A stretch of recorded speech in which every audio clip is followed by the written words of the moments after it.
This is our first conversation with a hospice administrator and staff leader. Zaundra Ellis has been a hospice administrator for over 15 years and now works as Senior Director of Hospice and Palliative Care Solutions with Axxess Technology. You're connected with the Heart of Hospice. I'm Jerry Finter, here with Helen Bauer. Whether you're a family caregiver or an end-of-life professional, we're here to enhance your hospice experience by connecting you with information you can use about end-of-life care.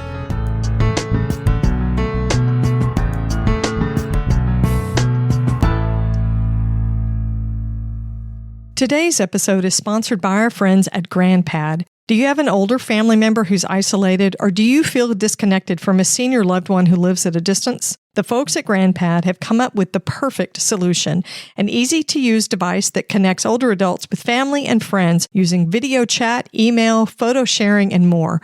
Visit grandpad.net for details. So Zaundra is actually someone that we know personally. And we do.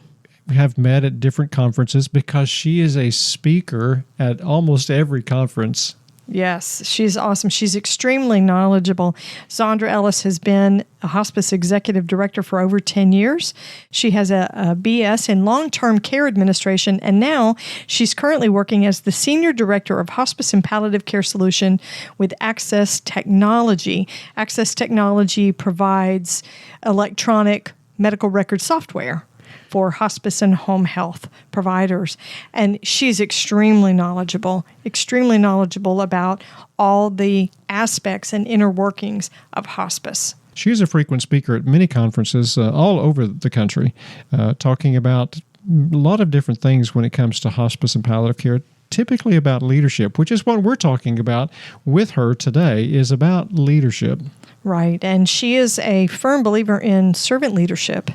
And really what she's saying is the administrators and managers serve the team while the team serves the community. Right. We take care of our employees while the employees take care of patients and families, is what it comes down to.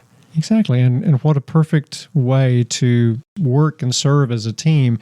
And she says servant leadership is really the practice of just being humble and gentle and learning to offer humility to the staff and show them the kind of grace that they need. Exactly.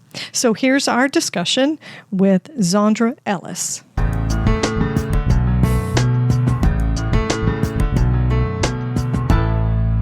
Zaundra, it's good to have you on the Heart of Hospice podcast. Welcome. Thank you so much. I'm delighted to be here. It's a great way to spend some time and have some fun and talk about hospice. It is. It is.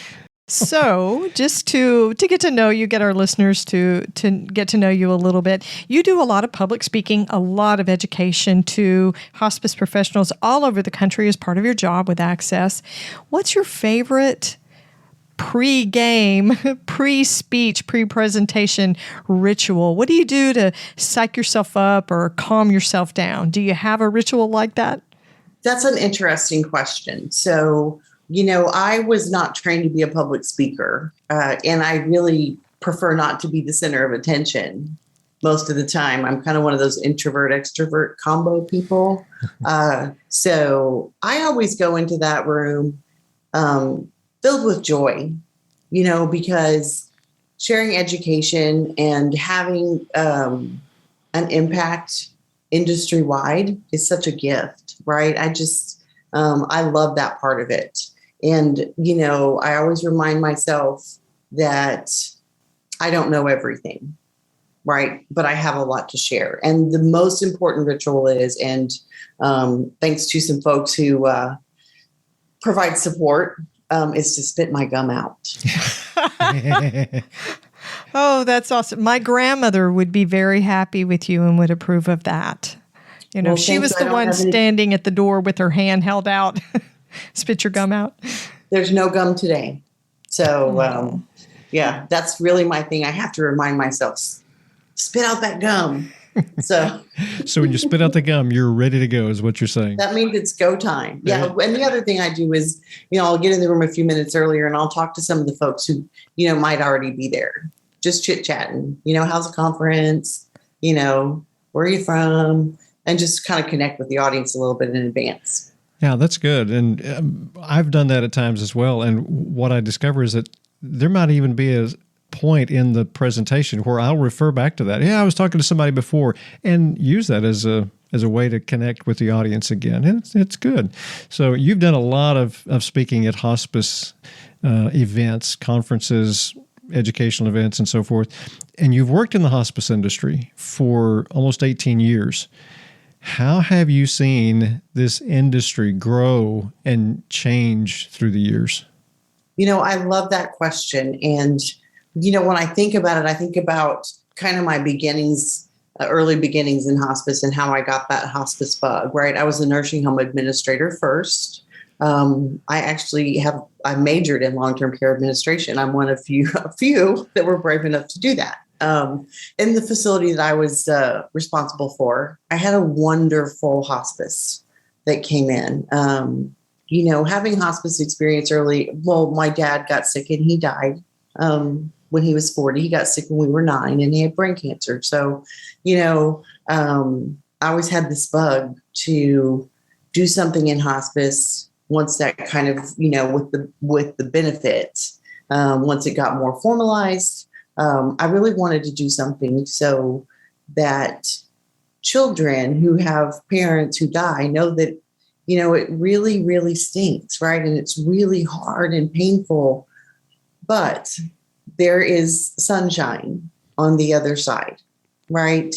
And that you can be an overcomer and you're made to do hard things. So that was kind of my early bug. But as a nursing home administrator, I had this wonderful hospice organization that came in, and then my grandfather got sick and needed hospice.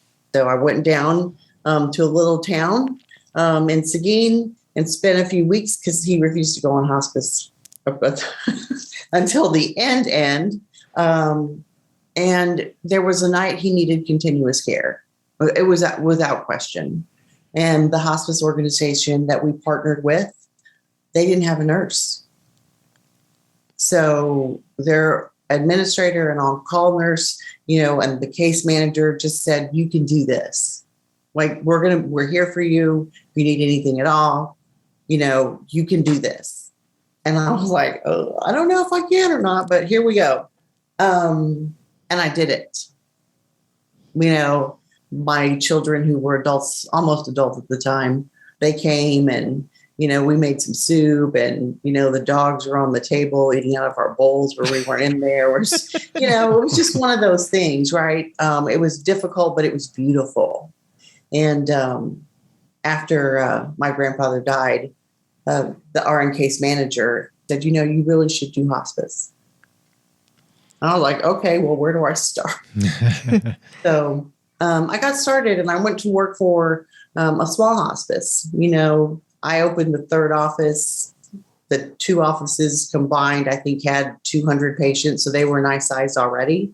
I got that office in Austin going, all those years ago. And since then, that organization has grown. They have 55 locations in 4 states. And I think from a growth perspective, that's an example of how hospices have grown. Now, this is different because it's still very privately held and tightly held. It hasn't gone through what we really see, either folks getting hospice started as a career and then they sell it, then they start another one, get that license and sell it. I think that move away from that family centered. And when I talk about family, I'm talking about ownership and the team that really is important to a successful organization. I think that we've moved away from that. And I think, I talk to a lot of people and they really struggle with that as hospice professionals, right? That feeling and that security that they can do what they need to do for the patient when the patient needs it. So, it's good and bad, right? Enterprise organizations have a lot more money and they have all the policies and, but at the same time, we have to work really hard to stay close to, the core value of hospice, of providing care, symptom management, stress relief, interdisciplinary care for, the patients and those that they love. We talk a lot these days, or at least there's some chatter out there about for-profit hospice care versus nonprofit hospice care. What would you say to consumers when it comes down to hospice shopping? Yeah, that's a great question. So, and I get lots of calls now from families and friends, high school friends, their parents are getting older and they're looking for hospice, or they've been referred to hospice, and they, what do I do? Right. And I often wonder, what people do if you don't know, right? So, we have some insights, but other folks are just like, oh my gosh, I need hospice. That is not a good day. I need hospice for myself or my loved one. That is a very stressful day. It is not a good day. And I would say that, I kind of land in the middle in the for-profit and nonprofit or not-for-profit. So really what you want to look at is the care. Exactly. You don't want to look at the tax status of the organization that you're choosing. And you want to find something that you feel comfortable with. So if you have that initial conversation and there's not a connection or any feeling of a positive feeling about that hospice organization or any questions, let's go to the next one. But let's not look at their tax status. Let's look at, you can go online and you can see, their quality scores. You can talk to family and friends about who they've used. They're going to tell you really good things and maybe sometimes maybe not so good things. But really don't look at that tax status. I think there's room at the table for not-for-profit and for-profit. And one of the things, that I would really like to see is those two groups come together as an interdisciplinary team, right?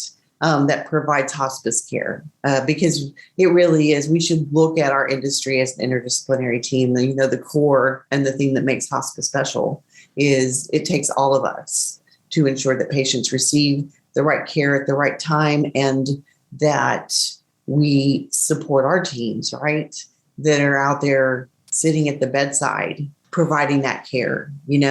So I think that line needs to be really blurred. And people need to look at who will be providing that care when they need it. I wanted to bring that up because it seems to be sort of a current conversation out there. But the fact of the matter is, at the end of the day, if you are the team that's taking care of me or my loved one and you come to manage when the death occurs, I don't care what your tax status is. Right. And it's so difficult because, MedPAC, they are really looking at when they're talking about hospice cap and hospice, so MedPAC provides that, influence. They make those suggestions to CMS, kind of watch over CMS, and how they manage different programs. And one of them being hospice, they overtly support not-for-profit hospices. And they believe that for-profit hospices should be making a very marginal profit. And right now they're really attempting to control that with some changes to the hospice cap, right? Yeah. By making that more difficult. But they have it in their literature. They prefer not-for-profit. And I think that doesn't help, right? It just makes everybody a little bit further apart. But, as an industry, I think that we're strong. I think that we're resourceful. We're hospice professionals, right? So we have to have those characteristics. And I think it's something that we can definitely overcome. Yeah, definitely. Well, you've been in leadership positions in hospice for hospice agencies. And of course, even now in the position you're in, you have a lot of influence. Servant leadership is something that's kind of a code word anymore. It's very common in leadership talk to talk about servant leadership. So it's a practice that you really believe in. What are some of the qualities of a servant leader, especially when it comes to leading a hospice team? Well, I'll start with a little story. Okay. When I was doing my internship, when I was in college, I did my internship at a nursing facility in Austin that had an extraordinarily exceptional, I'll just say exceptional. They had an exceptional reputation. And I was so lucky to be placed there. And the administrator, she was, I'm kind of tall and she wasn't kind of tall. And she stopped me one day and she said, "You need to slow down." She said, "You walk too fast, you talk too fast, and you scare people." Oh my goodness.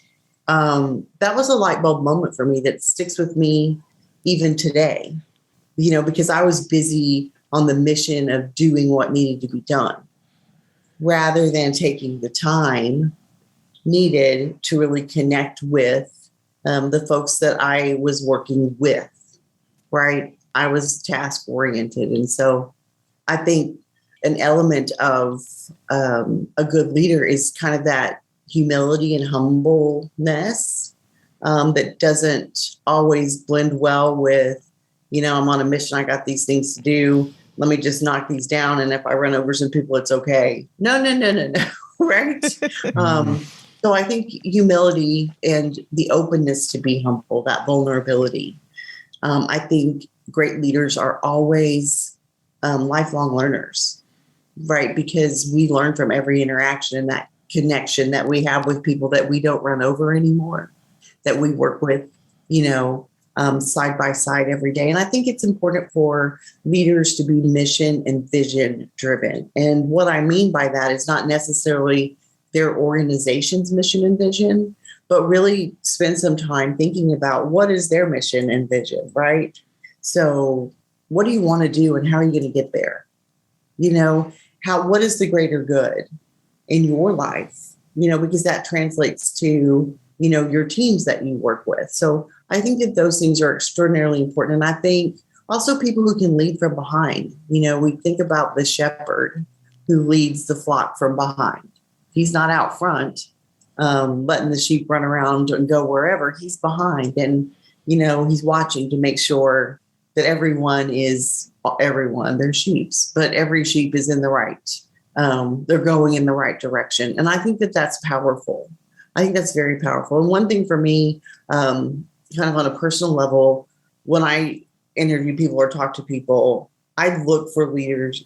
A leader will tell you in conversation that they try to catch people doing the right thing, right? And then they acknowledge that rather than, I got this problem and this problem and this problem. We all have problems. Every organization has problems, right? But these are the bright spots. And leaders who can find those bright spots and really create a culture of brightness are very successful leaders. So intentionality, thoughtfulness, I think those things are vital to leadership. And for me, I don't take myself too seriously. I'm a very serious person, but I don't take myself too seriously. So that connectedness and stickiness is super important. The team at GrandPad has created a great device to help families stay connected despite distance and lockdowns. The GrandPad utilizes a simple format that allows seniors to easily access technology. Internet access, video chat, and email, along with games and music, are just a few of the features the GrandPad offers. GrandPad comes with 4G LTE cellular service already included, so there's no need for Wi-Fi. Users can create a private family network that allows for secure photo and video sharing. At the core of the GrandPad team are the Grand Advisors, a group of seniors that continually inspire, test, and guide the development of GrandPad. The company has built a platform that empowers seniors of all ages and technological skills to safely connect with family, friends, and caregivers. No spam, no robocalls, only connections with those you trust, family, friends, and caregivers. The GrandPad team strives to create a world where no seniors are lonely or isolated. Using innovation and current communication tools, they keep older adults connected to their younger family members. To purchase a GrandPad subscription for your loved one, visit grandpad.net. Or to purchase multiple devices for your business or facility, visit grandpad.biz. Now on to today's episode. You have, again, been working in this for a long time. You've seen the industry change and morph. You've seen regulations come and go. And, of course, who would have thought the pandemic would ever occur? And it has really changed the face of healthcare in general. So what do you think, you talk about getting things right and looking for the things that are right. What do you think we're getting right in this end-of-life industry right now? I think that we're getting right by really, and it's a regulatory requirement, but I think that we get it right by really standing strong in interdisciplinary care. I think that trumps everything. There are multidisciplinary care models, but the interdisciplinary care that hospice provides is unrivaled. And I think that we get that right every day. I think that the humility and the humanity and our ability to step up with humility in the face of a crisis like the pandemic, right? Where families were our teams, they were suffering because, they had folks, family members and friends that died. And, they might do, I talked to one agency, they did 20 admissions in one day during the height of the pandemic. They had 25 deaths that day. Talk about tough, right? I mean, that is so difficult. But at the end of the day, because we have a team and we foster that interdisciplinary care and we care for each other, right, on our teams, I think that makes us very strong. And I think that we get that right. And I think we've evolved, like with the regulations. Like in 2008, we had a big overhaul, and then we had QAPI, and then we had HIS, and now we have the hospice claims index, and there's just so much that has changed. But we continue to provide exceptional care at the end of life, and I think that is the greatest gift for us, but also to the communities that we serve. And I think that we get that right. Not perfect, but we do get it right. We were talking about this with the nonprofit versus the for-profit agencies as far as providing care. There's such a balance. We want to stay compliant, right? We want to get things right. That's how we stay in business. That's how we stay out of jail. That's how we stay open. But if you can't do the care correctly, and it takes everybody's gifts, everybody's skills. And that's one of the reasons an interdisciplinary model works so well. So just for our listeners' clarification, when we talk about an interdisciplinary team, we're not talking about a triangular hierarchy where one person's in charge and then you have these people that function underneath them. We're talking about a horizontal, lateral group of people, each bringing a specific set of skills, specific education that are aimed at this particular part of a patient's care. Social workers, chaplains, aides, nurses, physicians, volunteers, bereavement coordinators, therapies. All of that's designed to be a lateral partnership across the whole team, which is unique in any organization that's a business. And that particular healthcare model is specially designed. I mean, Cicely Saunders had it right to care for the total patient, mind, body, spirit, and to care for their caregivers as well. So it's really a unique aspect of who we are, and it really, really makes hospice successful, I think. I agree wholeheartly. And one of the most beautiful things about the interdisciplinary team is, they either virtually or during the pandemic, maybe virtually, or that, they get around and they get together all at the same time and they talk about their patients. And, the nurse doesn't come in and give a report on the patient and then the team leaves, right? Right. Everybody sits around and we might have 3 different case managers and 2 social workers and 2 chaplains and volunteers. And, if I was in the room, they would always sit me in the corner and tell me to be quiet. But it's such a beautiful thing to watch hospice professionals come to the plan of care, right? To really develop that plan of care. And you see those gifts that each one of them bring. But then the magic happens when they try to out hospice nurse or hospice social worker or hospice chaplain each other out, right? Because that's where, I don't know anything about that. but it's a beautiful thing. That's where you get the best ideas, right? And the best idea wins, and that's usually a collaboration of all of those folks. Yes, that are meeting to help meet the patient's goals, right? Through those plans and interventions, that collaboration. So I think, for me, the patient and their loved ones are always a member of the IDG. Our goal is to get the optimal experience for them. Right. We're getting a lot of things right, and we're grateful for those times when we get it right. And it seems that when we go back to the basics, we do get it right. Yeah. Back to those things like the interdisciplinary team model and understanding the basic hospice philosophy. But there's always room for improvement. What do you think we need to do to improve? What can we do to improve hospice care? So as an industry, according to the National Hospice and Palliative Care Organization, and I guess between 2019 and 2020, there was 4% growth in the number of Medicare beneficiaries that received hospice care. And that's a really good thing. But I think a lot of times hospice is seen as, oh my gosh, there's nothing else we can do. And everybody gets all weepy and sad. And it's just so irritating. We're a different plan of care, and people graduate from hospice. Not always, but hey, we're not taking you out and putting the noose around your neck and, that's not happening. We're not going to kill you with morphine. No. None of us want to go to jail. We love you, but we don't love you that much. I'm not going to do that for you, right?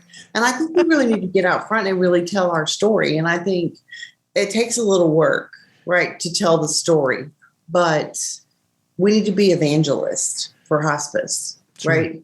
We need to be advocates in connecting with state and national governments, really leverage the associations that represent hospice organizations and be the powerhouse that we are. Because at the end of the day, we're the ones who bring it home, right? Patients can receive care. They receive care from them before they're born, even the moment that they're born, throughout their lifetime. We're the ones that bring it home, right? We're the ones who step in and walk beside them, during their journey. And I used to meet with families all the time. And I would say, we want you to pick your path, and we're going to be beside you all the way. Chances are you may choose a path that we are familiar with, right? We're going to be with you. But if you have a different path, if your idea of your end of life care is different, you know what? We're going to walk that path with you. We're going to hold the map and the lantern, and we're going to be there side by side with you. And we need to get that story out, that's what we do, that we do the hard things and we make them beautiful, right? I also think, from a business perspective, we've done a lot with technology, right?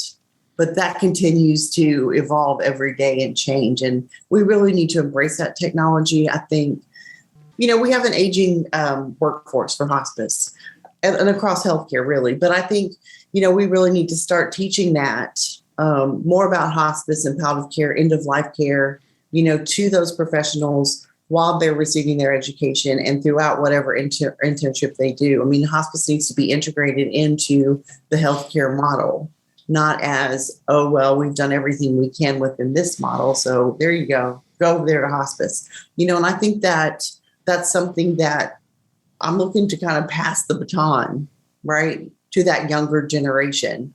And, the vitality that the younger, more enthusiastic, maybe not as jaded hospice professionals have, is just invaluable. And it brings new perspective and adaptability. So I think, that's something that we can really improve on, is those relationships, telling our story, and also let's build a workforce, because we can't work forever. So I would say those are things that we need to focus on, present, growth, and future. Yeah. So where are we now? What does it look like to change that? And what does the future look like once we make those changes? I think the pandemic sort of laid us bare. And I think the healthcare industry in the United States and probably all over the world are experiencing the same sorts of things. But the pandemic really showed us where our flaws were. Mm-hmm. And we have people that have left the industry completely. They don't want to work in end-of-life care. It's been stressful, like the agency you were talking about with the multiple deaths. It's a hard job on a regular day. The pandemic just made that worse. But upstream education, as a nurse, I never had any education in nursing school about death and dying. Right. Except maybe in a psychology class. There was no clinical experience, no clinical, and definitely no focus on it. But to provide upstream education, those are the people with the energy and the new ideas, and they've grown up with the technology, the what are they, Gen Z? Mm-hmm. They've grown up with the technology. They don't know anything different. And for some of us old timers, I mean, I'm in my mid-50s. I intend to work quite a while longer. And I like the technology, but I interact with a lot of my colleagues that are unfamiliar with it, or they don't want it at all, and they're unwilling to learn it. And the pandemic has showed us that technology can be very useful. Yes, very powerful. You know, I agree with you. Yeah, one of my mantras is technology will never take the place of touch. We can't let it overpower everything inside hospice because it can't change the true nature of who we are and what we do. But it's definitely a tool that can be leveraged to help us function better. So, one of my kind of driving forces is technology. The right technology can help hospice providers, volunteers to the physician that go out and see the patient. It can really allow them to spend more time with the patient and their loved ones, and more time with their families, and not, documenting for hours and hours, or getting ready for their interdisciplinary team meeting for hours at the kitchen table, and missing the kids' ball games and things like that. So I agree with you wholeheartedly. You and I are in the same position, Yeah. We're going to be here for a while, and we love technology. But, I was traveling this week and really kind of came face to face with that technology barrier, that I've always done it this way. And this is how we do it. And I don't even know how to check my email situation. Yeah. Just the resistance to the changes. Yeah. So I think, there's lots of life lessons that we've learned, right, in our 50 plus years on the planet, that we can bring to those folks and say, well, how'd you feel about that microwave when you got it? When that microwave, you got your first one, did you say, well, I'm not going to use it because I never had one before and I've always warmed stuff up in the oven or on the stove? No, you learned how to push the buttons or turn the dials and use the microwave. Right. It's the same thing. Right. And you understand that it offers convenience. It's a time saver. You also understand that it's not the appropriate way of heating food for every single meal.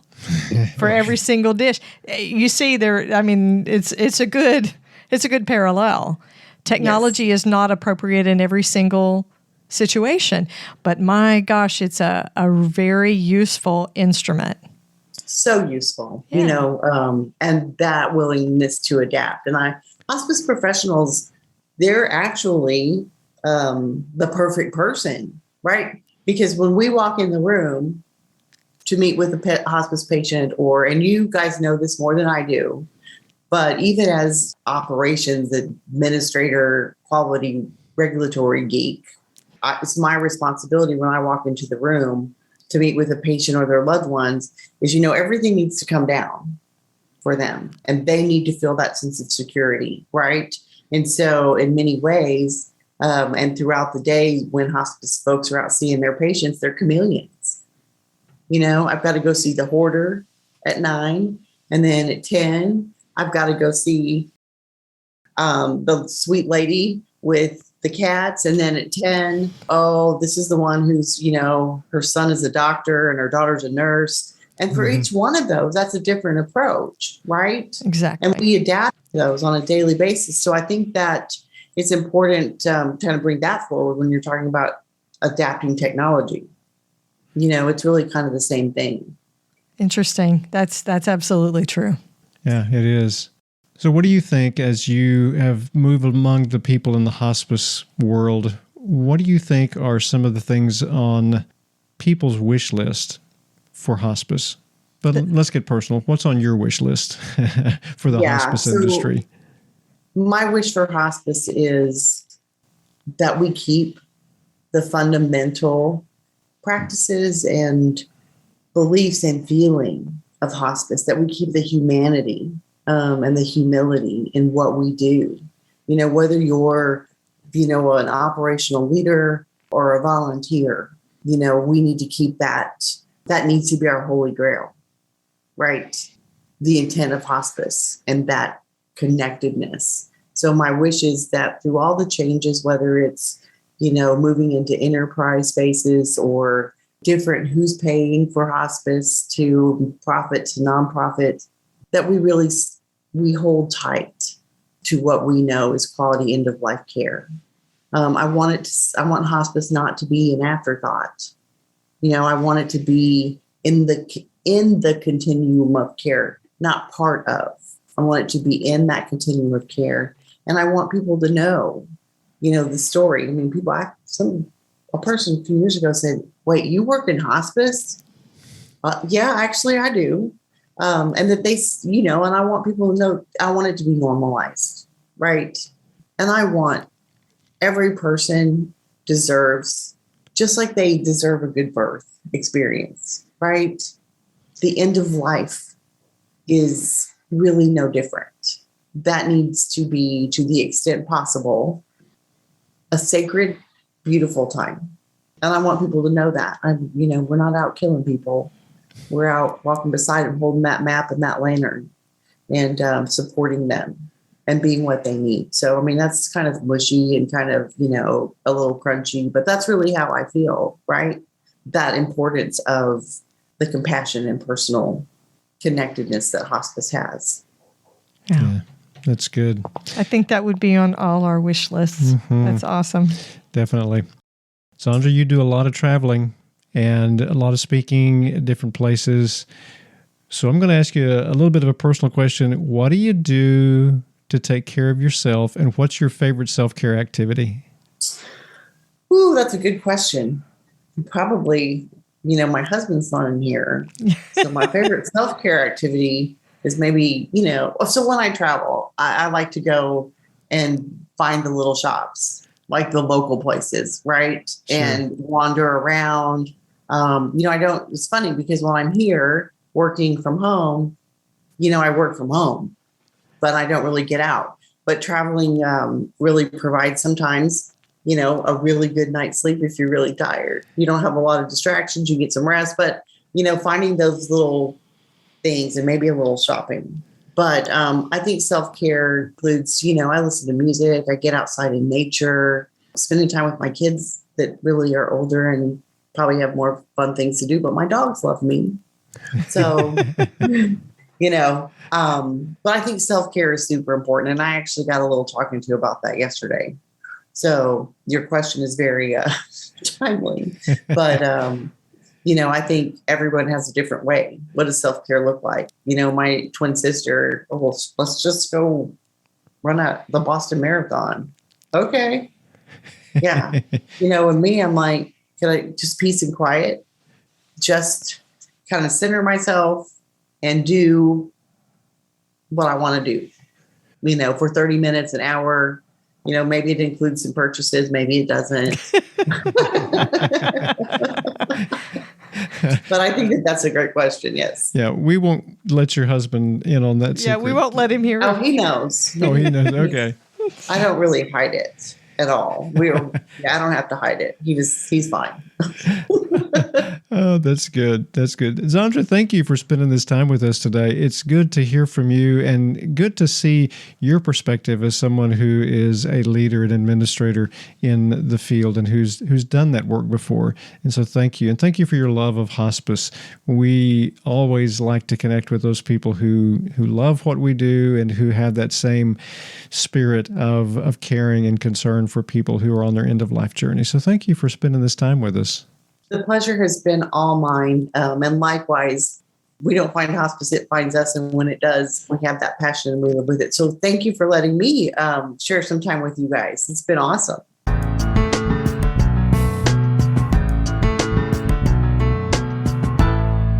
We could have done 2 or 3 interviews. We sat and talked with her for 30 minutes after we stopped the interview. Right. And I think there were several times we said, and that's a conversation for another episode. Podcast. Yeah. Absolutely. Well, there's always something else to talk about, but leadership inside the hospice industry, especially hopefully post-pandemic, is where we are close to being. Super important. We are at some sort of inflection point, I think, when it comes to end-of-life care. Of course, we can't think of it as happening overnight because nothing happens overnight in the healthcare industry. It takes years for things to morph and change. But I think Zaundra is very knowledgeable about where we're headed and what we're doing. And I love the fact that she recognizes the value of the interdisciplinary team. Absolutely. So the fact that she does a lot of traveling and speaking at conferences, she has the opportunity to hear from a lot of people all over the country who are working in hospice. Yes. And she has a great love for hospice anyway. This is, her niche. This is where she has found herself and really loves the industry, the end-of-life industry. And now she has the opportunity as she travels to hear people talk about it. And so she's really very knowledgeable about the current trends and the current problems. So we're grateful to her for sharing her knowledge with us and with our listeners. And thank you for listening to this. And we hope that this has really been helpful in giving you some insight as to what goes on in the mind of an administrator. Thanks for listening to The Heart of Hospice. I'm Helen Bauer here with Jerry Finter. Because we know your hospice journey is 24/7, you can always find us at theheartofhospice.com. Subscribe to the podcast wherever you're listening and leave a rating or a review on Apple Podcasts. To connect with us, you just need to send an email to host@theheartofhospice.com. You can also find us on the social media platforms. And remember, no matter who you are or where you are in your hospice journey, you are the heart of hospice.